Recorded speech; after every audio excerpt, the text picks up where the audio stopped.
April 26, 2026 இன்றைய நாளுக்கான இறை வார்த்தை.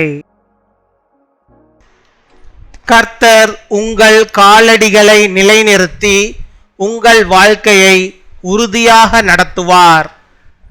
May the Lord establish your steps and lead your life firmly.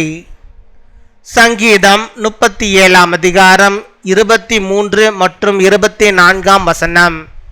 Psalm chapter 37 verse 23 and 24. நல்ல மனுஷனுடைய நடைகள் கர்த்தரால் உறுதிப்படும், அவனுடைய வழியின் மேல் அவர் பிரியமாயிருக்கிறார். அவன் விழுந்தாலும் தள்ளுண்டு போவதில்லை, கர்த்தர் தமது கையினால் அவனை தாங்குகிறார். என் அன்பு சகோதர சகோதரிகளே, கர்த்தர் உங்கள் ஒவ்வொரு அடியையும் கவனித்து நடத்துகிறார்.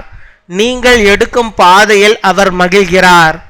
சில நேரங்களில் நீங்கள் தடுமாறினாலும் அவர் உங்களை கீழே விழ விடமாட்டார். அவருடைய கரம் எப்போதும் உங்களை தாங்கிக் கொண்டிருக்கிறது. நம்பிக்கையுடன் முன்னேறுங்கள், அவர் உங்கள் வாழ்க்கையை உறுதியாக நடத்துவார். If the Lord delights in a man's way, he makes his steps firm. Though he stumble, he will not fall, for the Lord upholds him with his hand. My dear brothers and sisters, the Lord watches over every step you take and guides your path. He delights in your journey. Even if you stumble at times, he will not let you fall completely. His hand is always holding you. Move forward with faith. He will lead your life firmly. பின்வரும் ஜெபத்தை நாம் யாவரும் சேர்ந்து சொல்வோம்.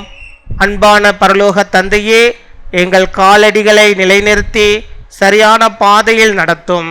நாங்கள் தடுமாறினாலும் எங்களை தாங்கும். உம்மில் நம்பிக்கை வைத்து முன்னேற உதவி செய்யும். எங்கள் வாழ்க்கையை உறுதியாக நடத்தி ஆசீர்வதியும். இயேசுவின் நாமத்தில் ஜெபிக்கிறோம். ஆமேன்.